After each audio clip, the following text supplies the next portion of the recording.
Hello everybody, it's been a little bit of a while, but here we are. Time once again to continue Steve Jackson's Sorcery. But before we get into the adventure, I did promise there'd be a little surprise when it came to Book 4. A little bonus, a little something extra. I'm not quite sure I emphasized the word little enough. Now, particularly eagle-eyed viewers may have spotted something unusual in the thumbnail of this video. Let's go take a closer look at it. And here we have it. Now, I know I promised a little surprise for this book. And here we are. The Archmage himself in all his unpainted glory. Now, the Archmage has been sitting in my painting queue since, before I started this mighty series. He's been sitting there since basically the last Fighting Fantasy Fest, 2 or 3 years ago now. Was it 2019? I think it might have been. Well, I am a notoriously slow painter, but I reckon if I try really hard, then over the course of the adventure I can include little updates with the Archmage appearing in hopefully increasing amounts of paint as I near my confrontation with him, and he prepares himself to face me. I do like the fact that his base seems to feature the spines of many dead serpents. I'm going to enjoy painting those. Alright, well, that's enough of that for now, and back to the adventure. So yes, that's the plan. Over the course of this book, I'm going to be painting up the Archmage at my own slow and steady pace. Hope you guys appreciate that. As I mentioned previously, he's been sitting around waiting to be painted for a long time, and what better time than now, really, you know. It's perfect. Serendipitous. Or rather, I just left him lying around waiting to be painted. Right, let's get in there. Now, according to the end of Book 3, my save game name is once again Butem. But use local saved game? How would I do that? Can I do that? I don't know. Failed to load. Apparently it can't. Okay, fine. B-U-T-E-M-E.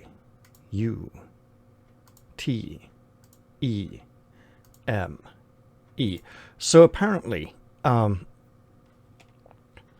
it must have maintained the same save identity from the end of Book 2 across Book 3, but didn't maintain the same save identity from Book 1 to 2, which is interesting because there's no way that I magically, mysteriously took the exact combination of choices to end up with the exact save game name as I had at the end of Book 2. So there must be some kind of linking from there.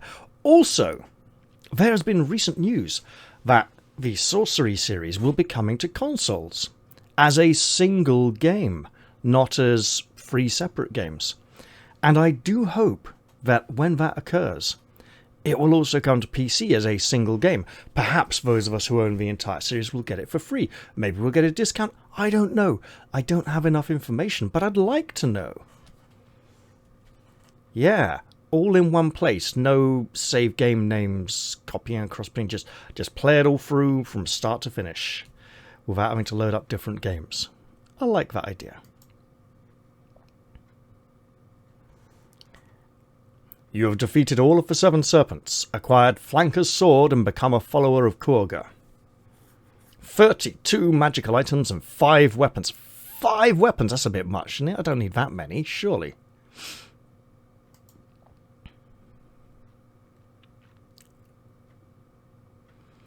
There is a legend of the Analander.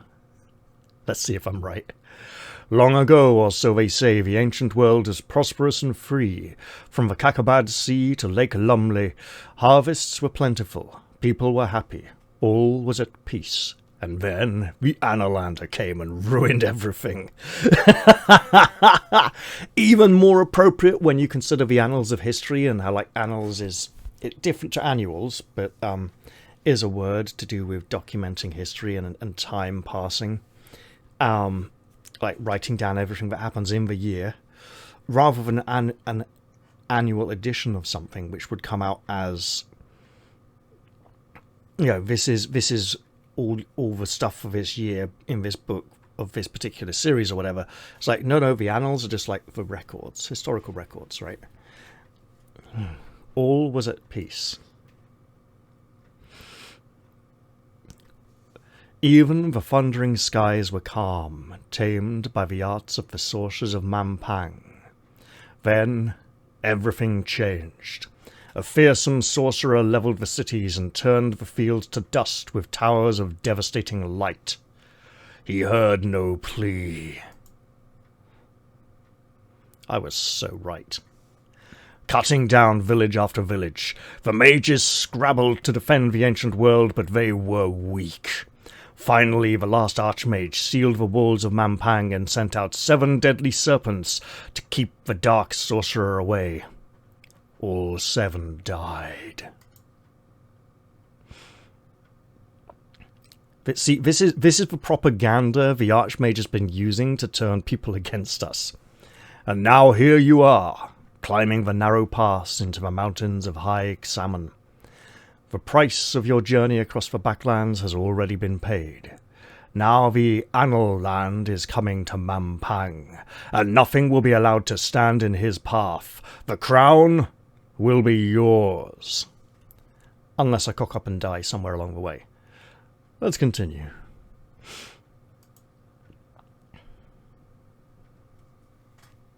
Inkle presents. There's probably some really nice music playing now that I can't have on for copyright reasons. Steve Jackson's Sorcery. In purple this time instead of the green from the main screen, interestingly enough. Part 4. The Crown of Kings. And look at that gorgeous map. And this map border with these beautiful gems, I like this. A nice big... Whoa! Empty space! Empty space! Let's focus back on the map, shall we?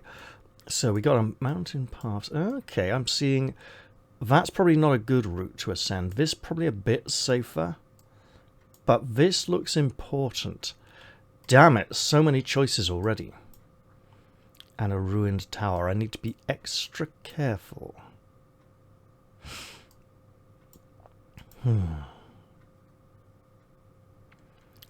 The sun is now sinking down. It will be night soon.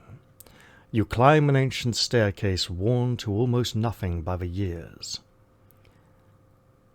I'll look at the steps. Long ago, these steps were etched with messages, warnings and words of advice and succor to the acolytes making the pilgrimage to the fortress.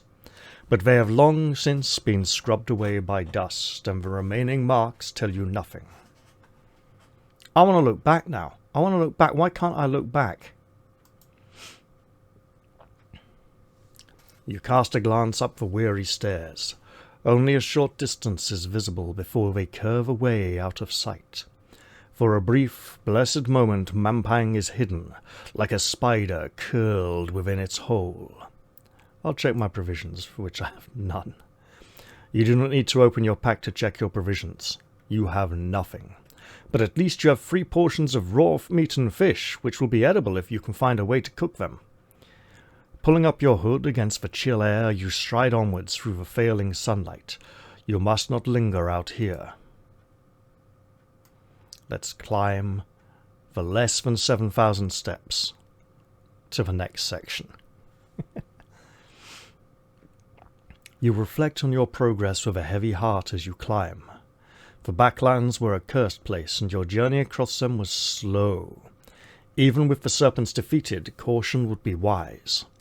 It is possible that other messengers will have brought news of your presence to the Archmage's ears. I shall walk on. Head held high, I continue to ascend the steps.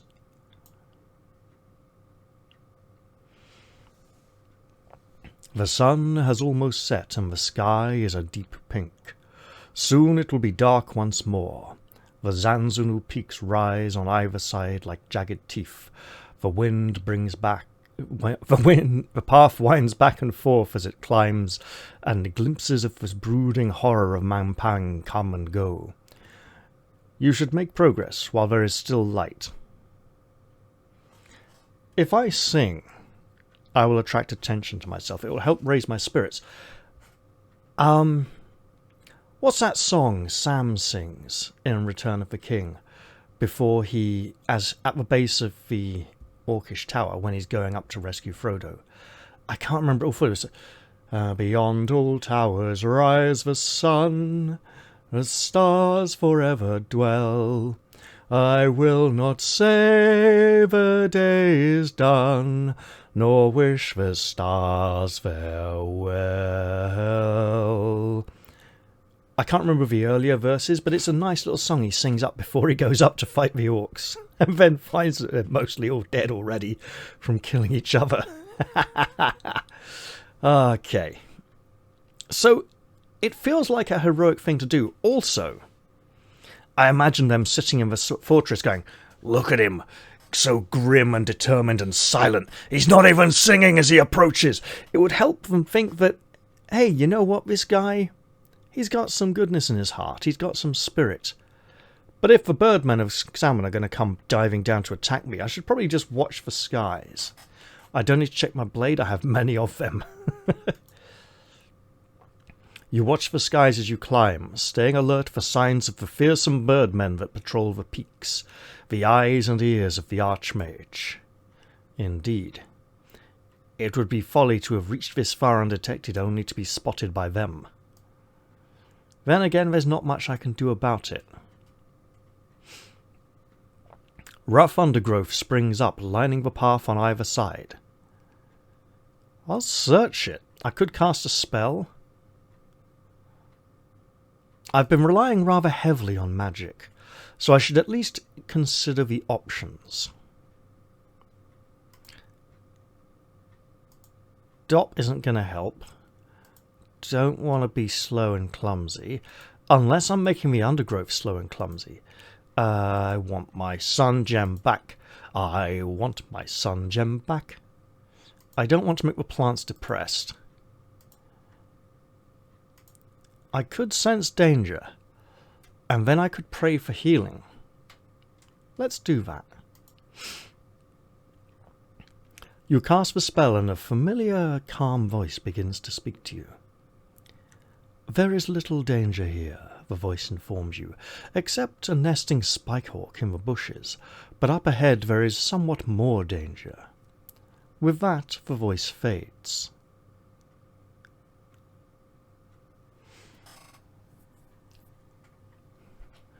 The nesting spikehawk, would it be likely to have any treasure in the bushes?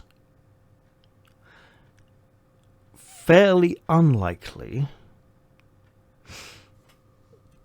I'll look ahead, as I have been warned after all. Ahead, the stairs curve away out of sight. You can see nothing of what lies around the next corner. So, is there likely to be an item or object in the nest or near the nest that the spikehawk may be protecting?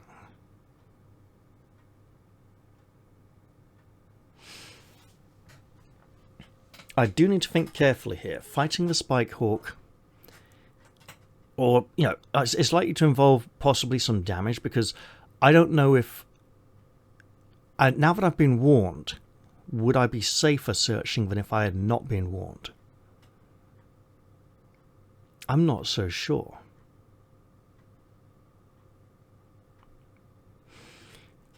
I think I should avoid, because if there's greater danger up ahead, taking a little bit of damage now, not ideal. Let's pray to Korga for healing. We've just started the book. Come on, fresh start. Should be plenty of time to build up faith again. Korga has heard you, and you feel better. And now I will keep climbing. I should have possibly disturbed the spikehawk, then rested, then prayed for healing, but I'm not sure that was wise. You resume the climb up the endless stairs. Wait. Isn't the endless stair one of the locations in Moria? Wow, I'm on a Tolkien riff tonight, aren't I? Nothing to do with the shit new Rings of Power TV series that no one wants to watch because it's rubbish and has... It... Ugh. Not even... I shouldn't even talk about it. It's just insulting. Well... Except maybe to say that it amazes me that these people who want to destroy something so badly are even given permission to do so wholeheartedly and are permitted to do so. Not just in this case, but so many recently. This destruction of culture is horrific. Night has fallen. You should find somewhere safe to sleep, for if you keep going through the night, you will be weaker for it, especially on an empty stomach. You reach the top of the stairs. Rounding the corner, still looking for shelter, you find 3 cave mouths set into the rock. Yeah, I bet there's something in at least one of those caves. I will cast a spell. I think sus would be a really good idea here, again. Dock! Really now? Dim. Maybe if I'm going into a cave. Dock. Don't need dock yet.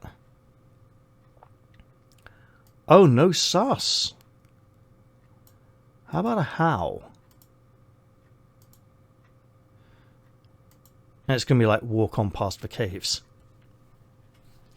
Looking to the stars, you craft the magic. A quiet voice enters your mind. Every cave has its dangers, this voice informs you. The smallest cave requires courage, the largest brawn.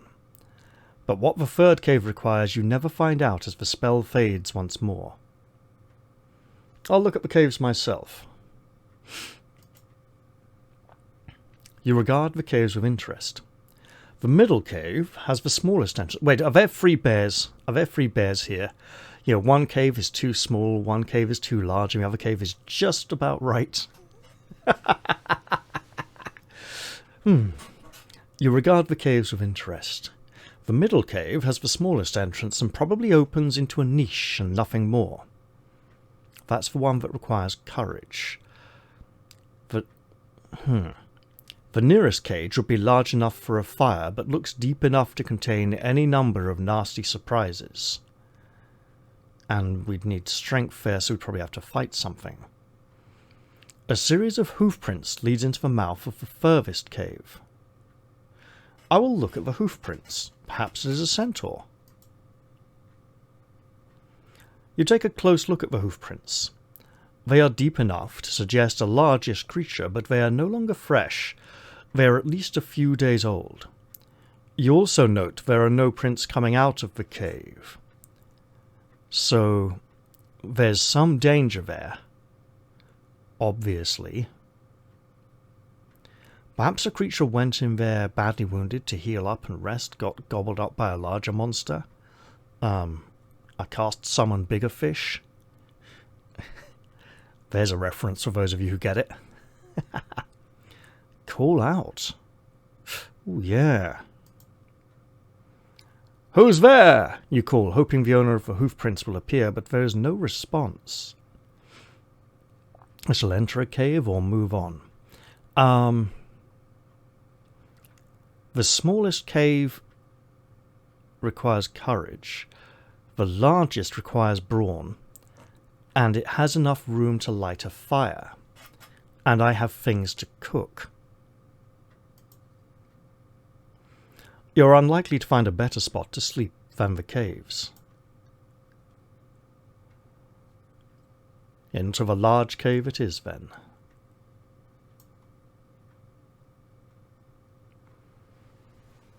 You approach the cave mouth and peer inside. It seems to stretch a long way back, and I want my sun gem.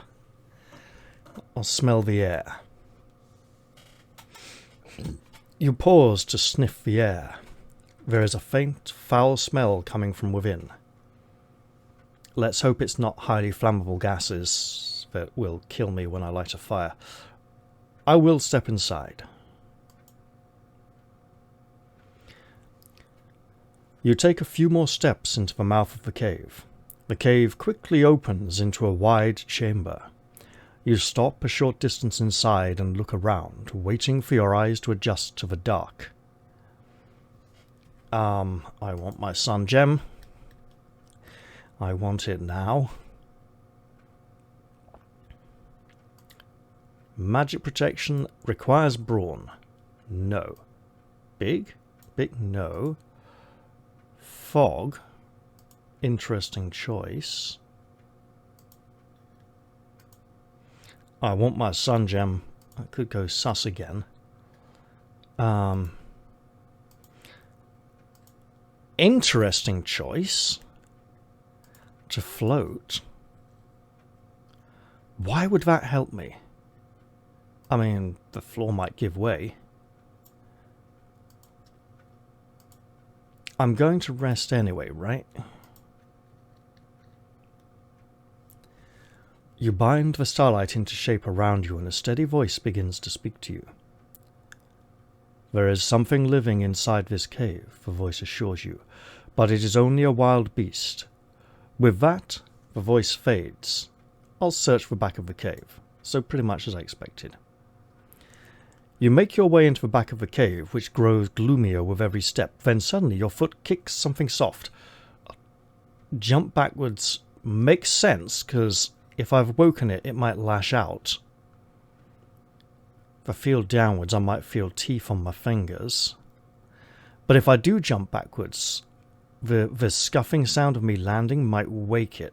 So I'll keep calm, be brave. Wrong cave. Yep, it bit me. A snattercat, I think.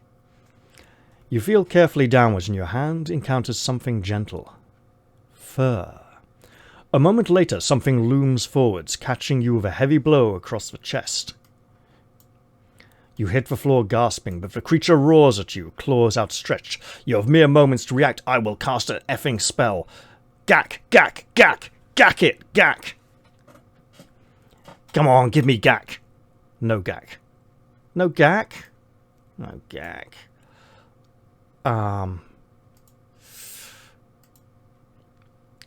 Sharpen my sword.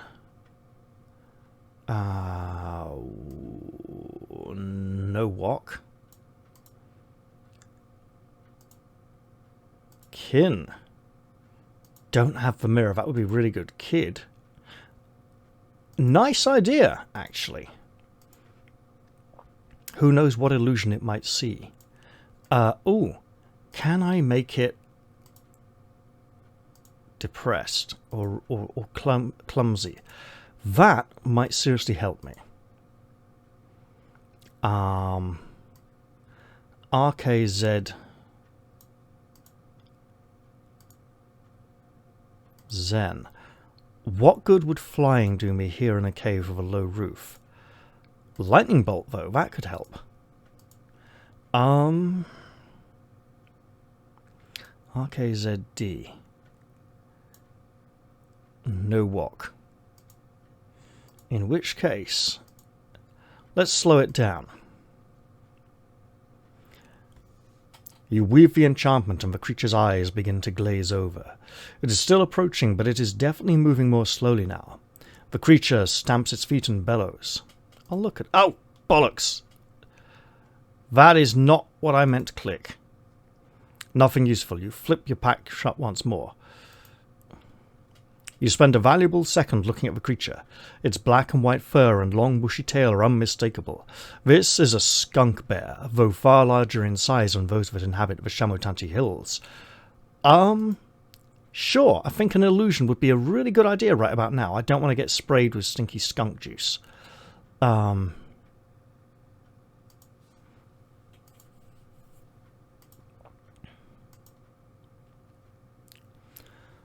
Consulting the constellations above, you bind the spell and the bracelet to your wrist begins to glow. You have a moment in which to choose your illusion. A wall of fire, a swarm of hornets, or a pit in the ground. Swarm of hornets. Right, so a wall of fire is a wall, right? Walls don't generally move. A pit in the ground isn't going to move. And if it thinks there's a pit in the ground, and we don't know how long the illusion is going to last for, it's going to like, stay behind the pit, right? A swarm of hornets can chase it, and it can run away. You summon up a swarm of hornets. The skunk bear reacts quickly, turning around and lifting its tail, spraying a foul smell over the cave. You gag and retch at the terrible smell, and the creature keeps coming. The spell fails. I obviously should have gone with the fire. Oh well. Let's fight. Oh my goodness, that's very max where the wild things are, isn't it? Okay, let's engage the fearsome creature. I want to go about here. Oh. The creature has two weapons. Its long claws and its terrible smell. You thrust your sword out. I should have used the nose plugs. You thrust your sword out in front of you, hoping to skewer the monster. At the last moment, the skunk bear charges. You brace yourself as it comes down. It squeaks and muffles, standing up on its hind legs. Right, it's used a lot of energy. It's only got about that much left. So like a 2 or 3. I go in about here. Then I should have enough for the next round as well. Uh-oh. The skunk bear whips out with its savage claws. From somewhere, it issues a foul cloud of stinking gas that makes you gag and choke. You almost drop your sword. If you had, it would have meant certain death. Adding insult to injury, the skunk bear turns its back on you and lifts its terrible tail. A gushing smell of fetid sewer covers you like a cloud, and it is all you can do not to vomit. It drops to all fours and roars. I gotta defend. Oh, what? It's building up energy. Warily, you move into a defensive crouch. The skunk bear stays low and tries to ram you. Then the tail lifts and you are coughing and choking. For a moment, it is close enough that the terrible smell that hovers around it fills your nostrils. You retch, almost staggering. It drops its weight and growls. Big Bosh. Tone it down a little to about a 6. I don't think it can quite go that high. You risk an attack. Standing firm, you swing a mighty blow at the skunk bear, catching it with a light blow. The skunk bear emits a new, terrible odour. The smell of fear, perhaps? It beats the air with its thick tail. It is building up to a high attack, though, so I'll go in one more heavy, then defend. Ooh, then again. Rushing forward across the dirt, you charge at the skunk bear just as it rears to attack you. You cut its attack down. The skunk bear staggers backwards, badly wounded. It lowers itself to the ground and grumbles. Oh, go all in then, sod it. Sidestepping, you slash out at the skunk bear. When your sword finds a soft place in the skunk bear's body, the beast roars and topples over quite dead. 5 stamina lost. Rough going. I'll take it. I'll take it. It is what it is. You clean and sheath your blade. Let's search the back of the cave now. You make a quick search of the back of the cave, but there are no more supplies to be found. Let's sleep here.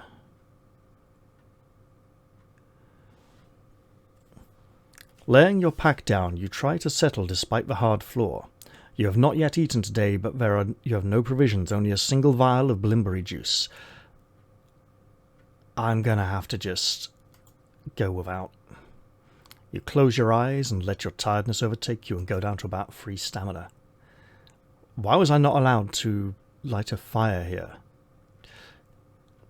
Probably just no supplies to light a fire. No wood and sticks and twigs. What is left of the night is filled with visions. You are standing on top of a tall, black-tiled tower, clinging onto its tiles of one hand, while with the other you wave something in the air. It's the crown, isn't it? What is it? You look in your hand and find you're holding nothing less than the crown itself, and then you hear a cawing sound, and a great shape moves towards you. A birdman? No, a gold-crest eagle shimmering into view. The sight masters have seen you. They are taking you home. Sleep will not heal you if you have not eaten.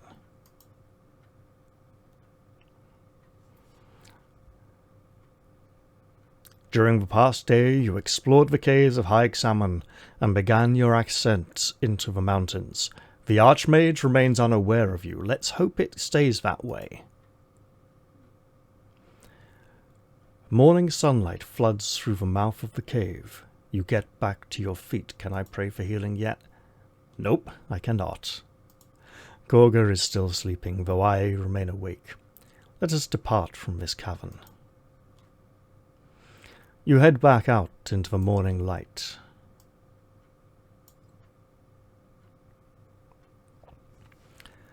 You step outside the cave to the ridge once more.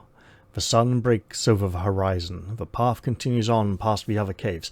Do I need to wash this smell away? Wait, I can go back into the caves? That's probably a very bad idea. I mean, it would pay to examine them now in the daylight. This one I've cleared out. This one requires courage. There might be something hidden at the back of the crack. You approach the smallest cave and kneel down to peer inside. You might be able to crawl inside, but it will be a tight squeeze. Is there an opposite of big? I don't think there is.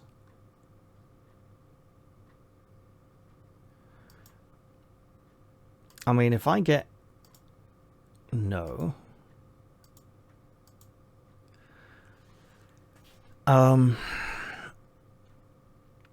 How many Blimbry potions do I have? I believe it's 2. Apparently just 1. Ooh, tricky. Okay.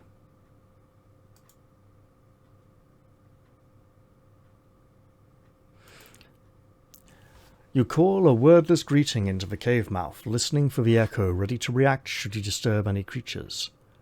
Nothing stirs. As your eyes adjust to the darkness within, you can see that beyond the entrance, the space opens out somewhat. I'll crawl inside.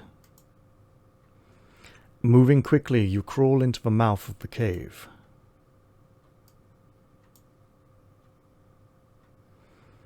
You are barely through the entrance of the cave when a terrible howling noise booms around the tiny chamber. I'll wait. Yeah, it's a Jib-Jib! That's the same picture from book 1. I've got a Jib-Jib miniature sitting on my desk as well somewhere around here. Oh, no, I think it's... No, there it is. I see it, yep. Perhaps I should paint that as well. You wait a moment and slowly your eyes adjust to the dark, but you can still see nothing in the chamber.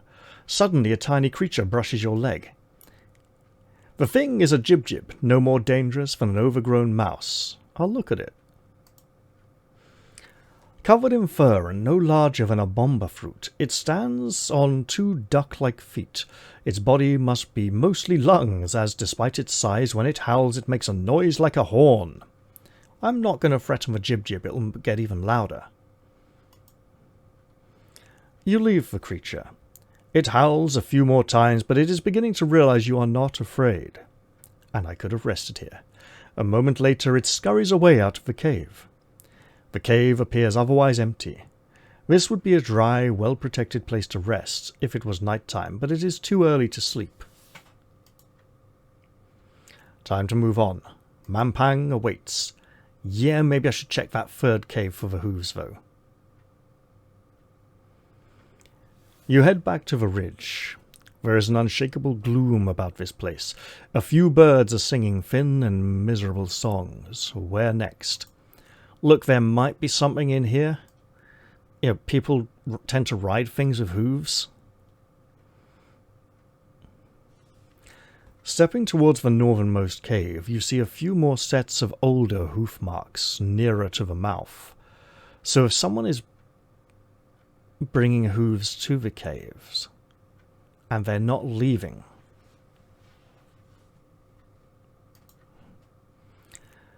the cave appears to be deep but quite empty. Whatever creatures made the hoof prints, it has either left another way or is hiding in the furthest shadows. I'll draw my sword. You drew your sword in preparation, feeling more secure with the metal in your hand. Oh! It's like a fawn or satyr. You step inside the mouth of the cave, but in a moment you stop, for sitting on a rock just inside the mouth of the cave is a figure. I will look. I'm not going to attack just yet.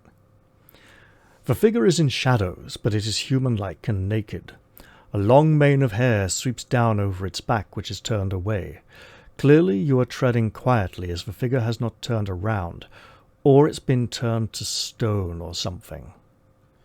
We need Aslan to come and breathe on it. I'll call out a greeting. "Who is there?" you call out. The figure makes no reaction. I'm not going to turn it round. There could be a very good reason why it's turned away from me, and turning it to face me could result in something very bad indeed. I will call again, though. "Will you not greet me?" you call. Still nothing. Perhaps the creature is deaf. I'll touch its arm. I imagine not deaf, but dead.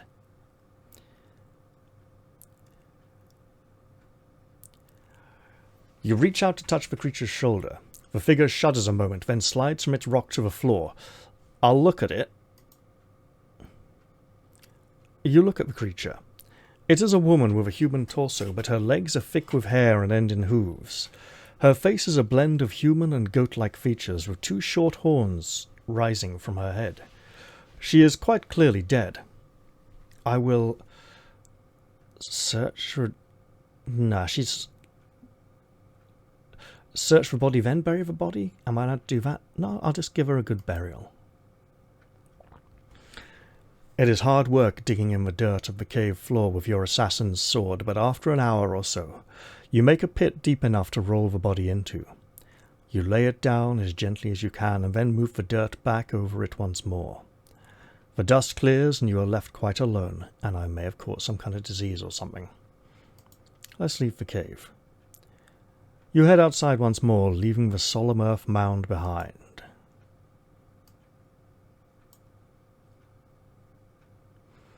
You return to the path.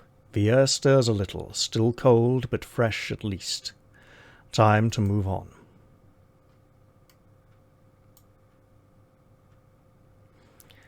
You leave the caves behind.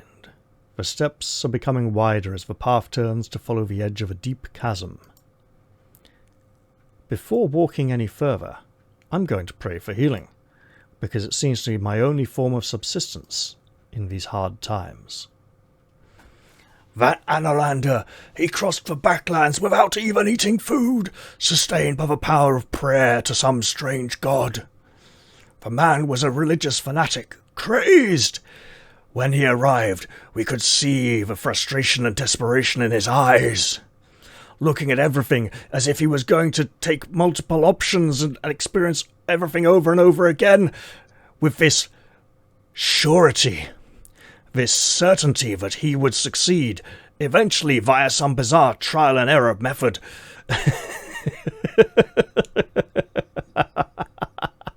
Gotta be more careful than that, I think. Just a little bit, just a little bit. A little further on, a rock ledge juts out into the chasm. Two posts stand on either side, with a narrow and rather ancient wooden bridge lashed to them. I'll look at the bridge. The bridge must be 100 years old at least. It is set into timber supports driven deep into fixtures out of sight below the ledge.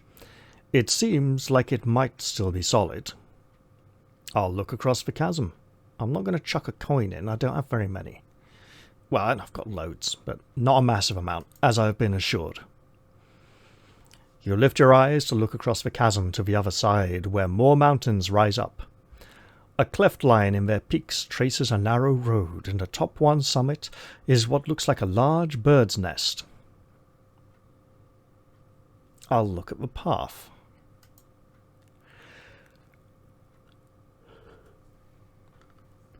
You glance down at the path ahead and see a line of hoofprints similar to those you saw outside the cave. They lead away past the bridge. Yeah, look. The bridge might be safe because nothing ever walks across it to wear it down and exhaust it, because flying big birds come and kill anything that crosses the bridge.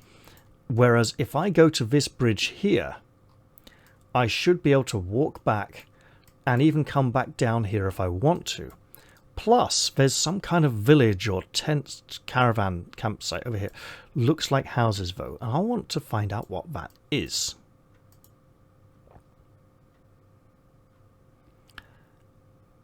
If I go back there, if that village is where the beastmen are, like, and I say, look, I found a lady of yours in a cave, and if I was carrying an item of hers, I'd be able to say, look, see, I gave her a proper burial and everything, and I brought back something. But they could also look at it and go, you killed her, you got her thing. So not searching her body may have been a wise idea. Time to make a decision. If the bridge is sound, it would get you quickly closer to the citadel. I shall take the winding path.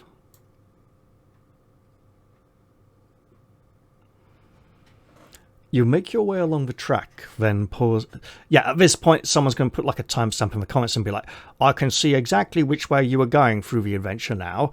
And, yeah, well, that's going to be interesting. You could have had it easy, but no, you had to make it hard for yourself or something. You make your way along the track, then pause for breath. As the morning moves on, the wind begins to rise. A jutting rock sticks out just by the edge of the ravine. I'll look into the ravine. The ravine on the north side of the path is deep, but not impossibly so. A sheer drop becomes softer as the ground curves towards grassland within view. I have a rope ladder. I could go down into there and then maybe come up that way. I'll look at the rock. I suspect my rope ladder might not be long enough to make it all the way down. The rock is like a hooked claw poking out of the edge of the chasm and looking out over the drop. The far face is grown over with thick, fleshy green moss. I'll collect some of that moss. You grab a handful of the moss. It feels juicy and fresh. I'll taste it first. You gingerly taste the moss. It is fresh and quite flavoursome. I'll eat some and hope it's not really unhealthy. You put the moss into your mouth and chew, and it fills your body with healing warmth. I will not tie my rope ladder to the rock, but I will instead move on to what appears to be a little bit of a plateau. I'd say a clearing, but there's no forest. The path crosses a rocky plateau, which rises gradually. As the sun climbs the sky, the winds begin to rise. You're almost in the peaks now, with sheer drops opening on either side. The plateau is relatively sheltered. Should I rest here? Is it really that late already? I mean, if I rest, it's just a little rest, right? It's not sleeping. You sit yourself down for a moment, back against a crag to rest your feet. The climb to this point has been long and arduous. It is as though Mampang is gently rising into the air with every step upwards that you take. It's called perspective. Focus on the objective, you know, before considering the immediate surroundings. It's like, must be determined. Just for a moment you allow yourself to look directly at the tower itself. A single column rising defiantly above the clutter of Mampang's other roofs and turrets. From here it is impossible to make out details, but perhaps there is a slight flicker of light against window glass. But you cannot help but imagine the Archmage seated inside, looking directly back. I'll keep looking. This is intriguing, and probably a trap. You refuse to shift your gaze, however much the ill-omened tower demands it. You are a brown-grey speck on a brown-grey mountainside. No one will see you.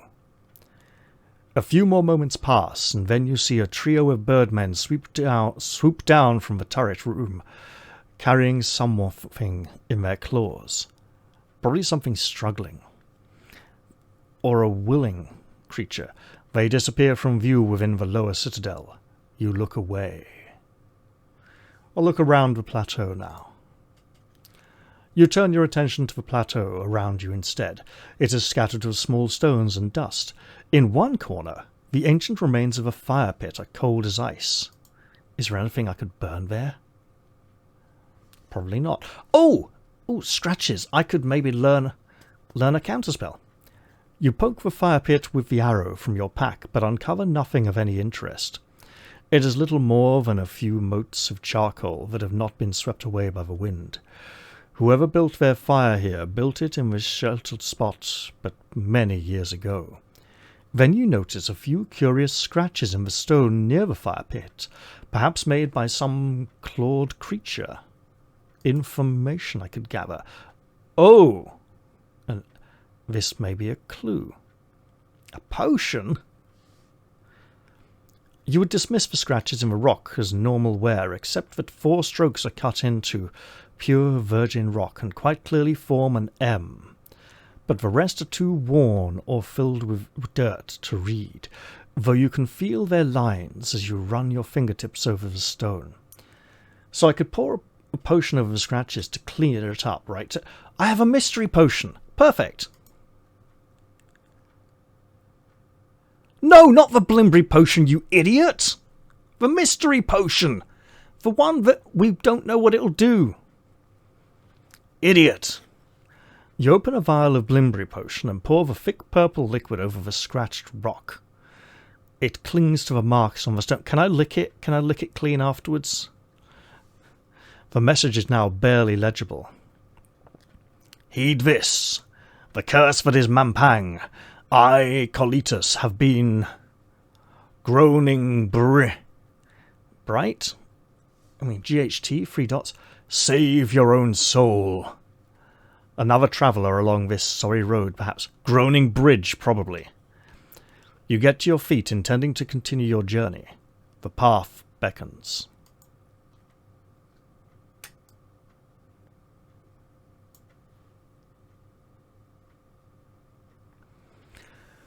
A sheer rock wall stretches high on your right, while a drop is to your left. You follow the path as it curves around. The sun is blistering hot now. The path quickly narrows, and you have to press yourself against the wall at times. You follow the trail around a corner, stopping short in view of a jutting ledge. The path turns to fresh mud pressed by hoof prints. I'll look at the prints. I've got a pretty good idea what might have made them. The prints are similar to the ones you saw before outside the cave. Could there be more of the goat people here? You continue upwards, sweating under your pack, head low, but as you wind around a bend, a voice like gravel calls out. Halt! I'll look up. Looking up, you see 2 creatures, half human, half goat. Like the one in the cave, their torsos are those of muscled humans, but supported by hairy goat legs. 2 stubborn horns sprout from their foreheads, and the 2 women hold spears at the ready, standing on an unreachable ledge of rock above you. Yes, those are definitely both women. What is your business? One demands. I discovered one of your companions. They'll be like, she was a bitch, we chucked her out. Wouldn't stand by our tribal ways. I'll tell him. One lowers her spear. Where? She is dead. No, in a cave. How was she? She demands. How was she? She demands. Her concern is clear. I'm not going to lie. Dead. She sighs. As expected. You must have discovered Himli. She disappeared a few nights ago. She was very ill, and I suspected she left to prevent her disease from spreading to others. It is hard to hear of her fate, but I am glad you've told us of her sacrifice. Yeah, and I buried the bloody body, so I'm probably cacked. Forgive my curiosity, the second goat woman says, but where are you travelling from? I'll tell them something. You take a moment to prepare a reply. Are these creatures servants of the Archmage, or are they his enemies? I mean, they're outside Mampang, outside the city.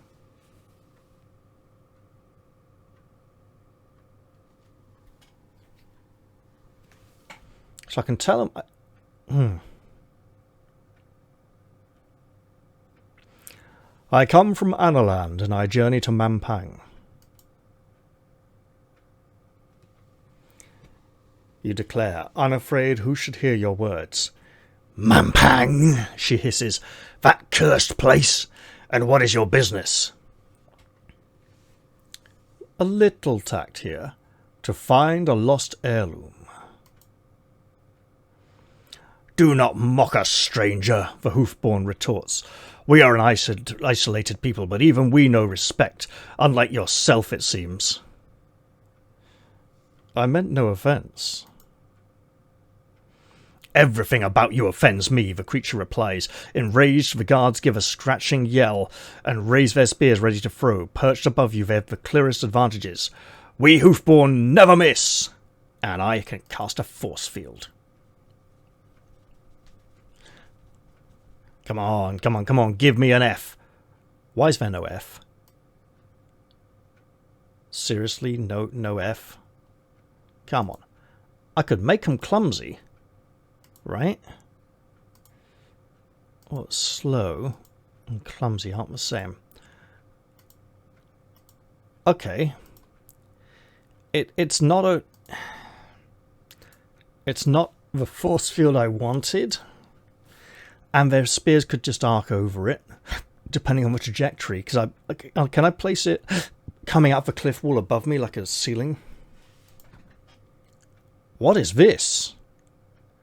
What is this new spell I have not yet discovered?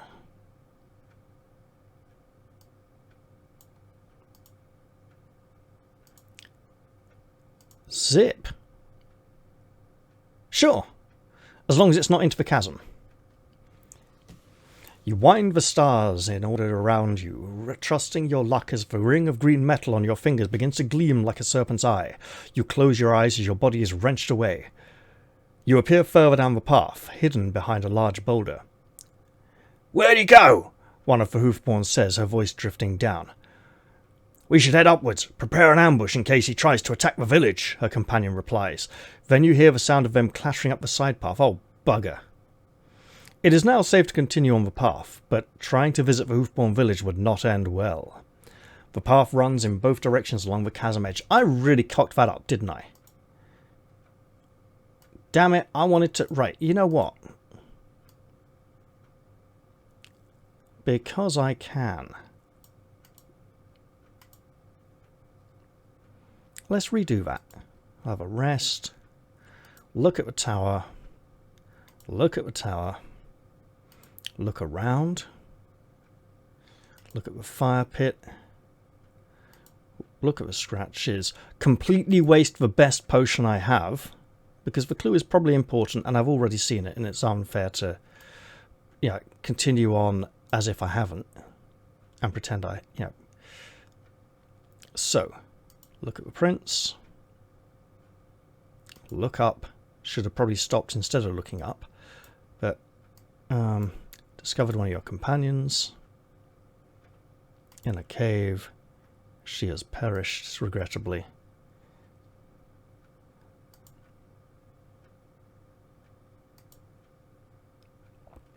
And now I shall tell them, I will recover the crown of kings. And they will be like, oh, fucking hell, man. The creature stares at you. You would oppose the Archmage? And I'll be like, yes, I would. And I'll be like, you are the Analander. The one the prophecies foretold. If I must. He is evil and I shall destroy him. I'm probably going to have to be honest. It's not as if I can get him to repent and give it up. He's pretty dedicated. If I must. They'd probably prefer this. This shows mercy. This shows more honesty. The creature lowers her spear and exhales heavily in wonderment. A traveller of such kindness or idiocy is a welcome sight here. None of us have seen much of the outside world. We did not dare hope it had goodness in it. You suffer under the Archmage's rule? The other creature nods. Please come with us. Sorcery will wish to hear what you have to say. The Hoofborns turn and begin to climb up a side path. We will take you to our village if you are willing. Who is Sorcery? You ask. Our leader. The best of us, the first. You will come. Then lead the way. I cannot come with you. Is that because of... No, I blatantly can. The path is right there. Lead on. The two Hoofborns sling their spears and beckon you to one side, to a narrow alley, to a narrow way, almost invisible behind an outcrop of stone. I mean, it was pretty bloody visible on the map. And then you begin to climb. In a way, I wish it had been hidden on the map until they revealed it. Same for this location here, just so that I wouldn't have automatically known it was there. I'm not going to try and get all the corners in that little path. The sun has reached its highest point now. After about 20 minutes of climbing, the Hoofborn pause to let you catch your breath. They are impressively nimble on the rocky paths, using their small hooves to perch on narrow ledges. As you continue, they even have to help you climb up unstable stretches. Eventually, you spot a cluster of huts surrounding some caves. So we got... Yeah, those turns are too tight to navigate. Hooray! A little village! You follow your guides towards the village. On an outcrop above, you spy two Hoofborns standing guard, spears and rocks at the ready. It seems these creatures take their protection seriously. Now you find Sorcery, one of your guides says to you. She will be keen to hear of our companion's fate. I will speak with her, you reply. The Hoofborn nod. Oh, so you're not going to show me where Sorcery is?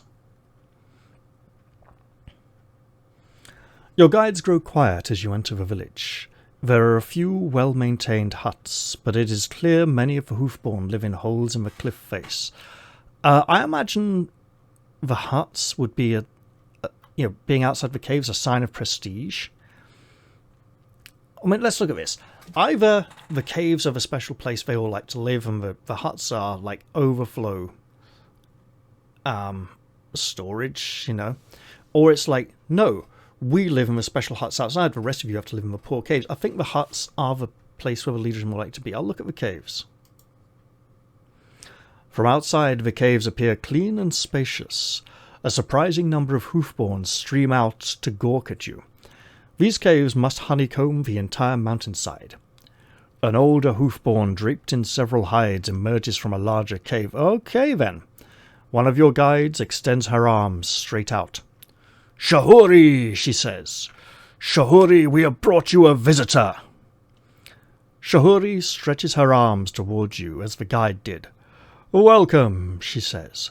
We do not entertain often. I will mimic the gesture. I don't want to cast a spell. They might not like it. You return the gesture, and Sorcery is pleased by it. You are honourable to respect our customs. I mean, pure guesswork at the moment. I found one of your villagers in a cave. You tell her, relating your discovery of the dead Hoofborn girl. Ah, yes, that was Shahimbli, the poor creature. She caught a terrible disease, and rather than risk the village, she slipped out in the night.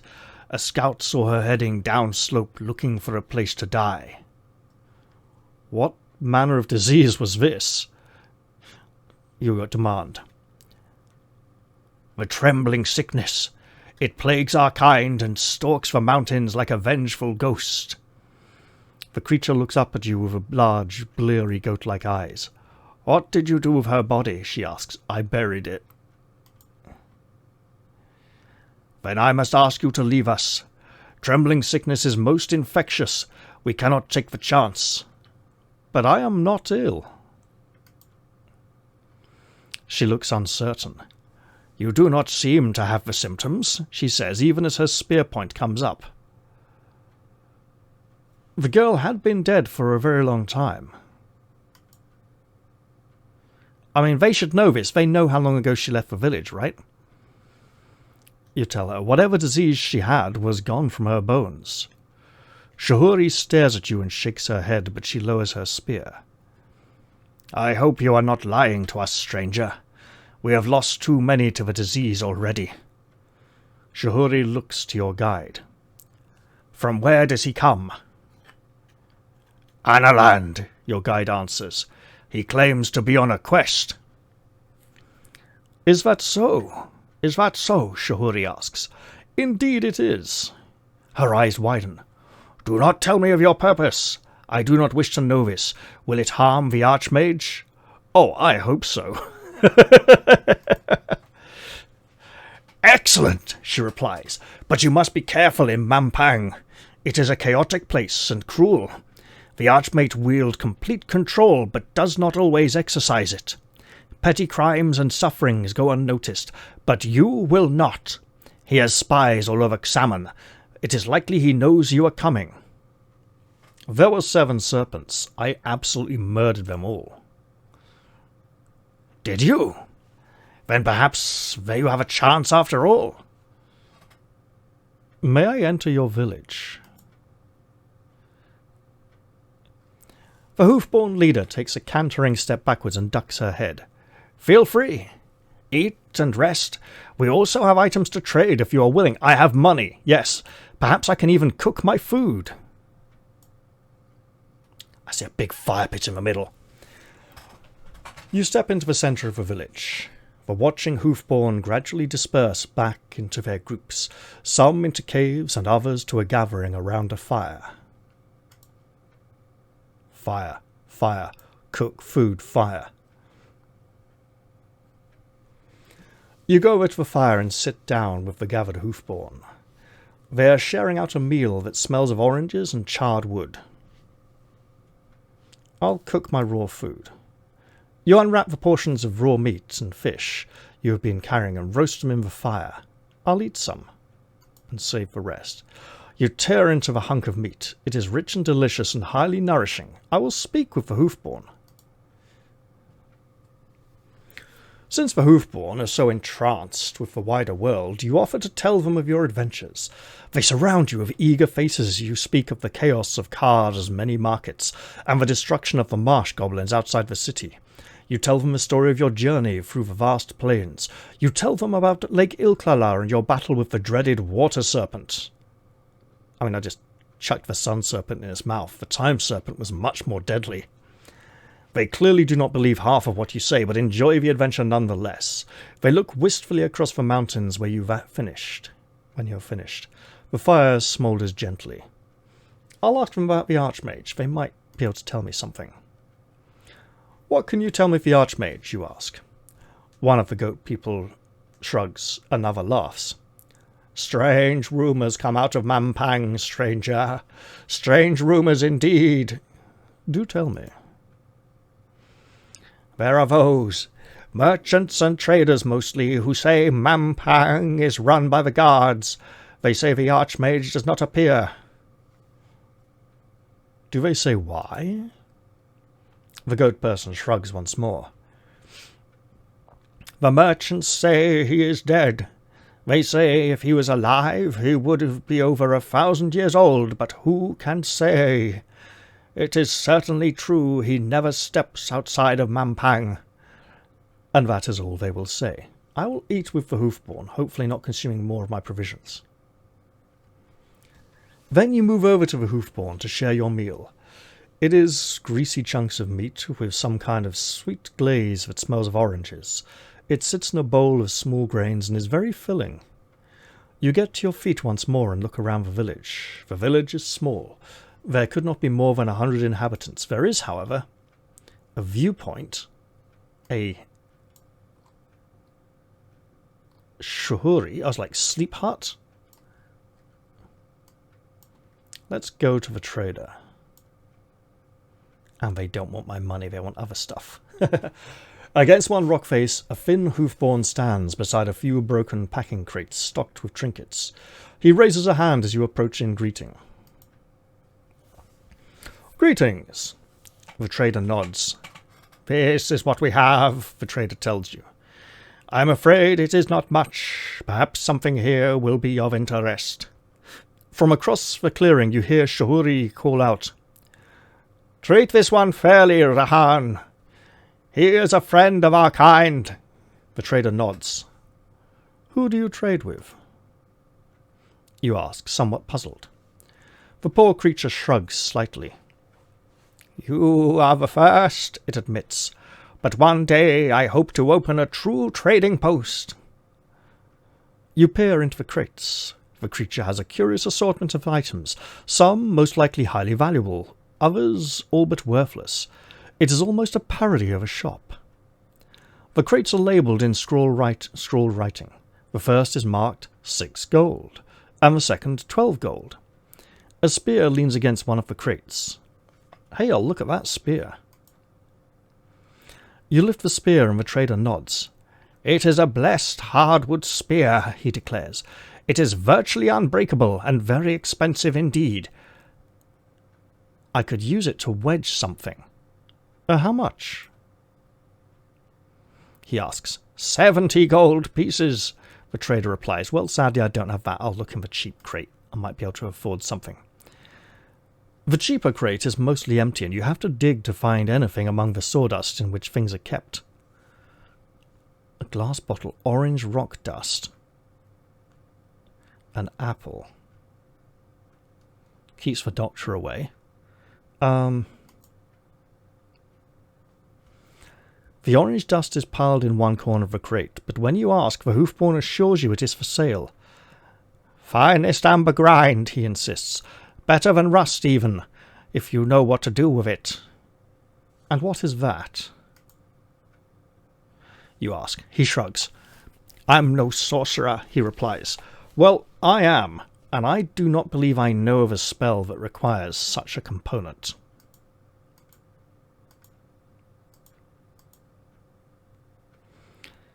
It's still in red as if I didn't have it. Now, there's a spell I would probably never need to use for the rest of the campaign. Beeswax, bamboo, flute. I mean, vial of glue. Still don't have that. Out of Blimbry potions now. I think one of these does require a solid amber. Gold-backed mirror, fire water. See, stone dust, not amber dust. I want my sun gem back. Could it be? Oh, could it be in the expensive crate? Let's leave it. You scan the remaining items in the crate. No, let's look in the expensive crate. A yellow jewel, maybe glass. A silver ring with a white stone. Yes! Yes! Man, I was going to call this episode a little surprise or something. I think I should call it I Want My Sun Gem Back.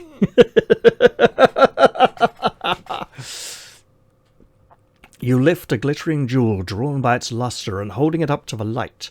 It seems to catch the sunlight and pour it onwards, redoubling in strength so brilliantly that you are forced to squint.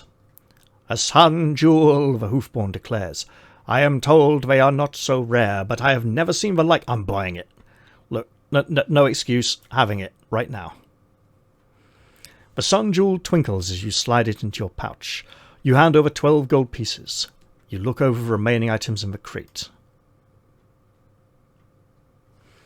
You lift the ring to find the white stone set in its clasp as a pearl. All the way from Dadu Le, the Hoofborn says. Or that was what the woman whose finger I took it from said, but she was pleading at the time. Pleading for what? To keep her finger? The Hoofborn looks sad for a moment. There wasn't anything I could do, and if I hadn't taken her ring, that would have disappeared into the quicksand as well. Oh, so she wasn't falling off a cliff then. Pearl ring. do I have?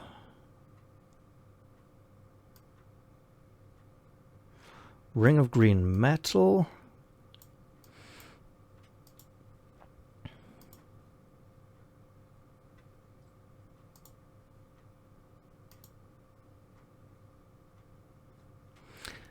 And the serpent ring, I think, possibly.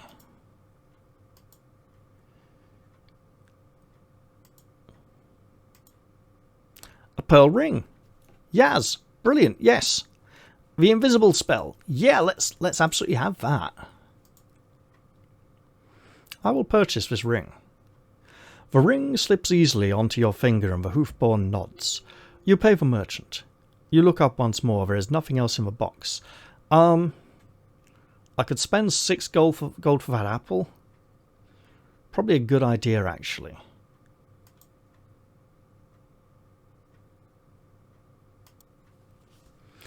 An old apple sits on the sawdust, but in surprisingly good condition, considering it must have been here for some time. Old. Oh, that's risky. Am I likely to run into a second merchant who can sell me much finer things? Sod it. You put the apple into your pack. You hand over 6 gold pieces. You cannot afford anything else in either crate.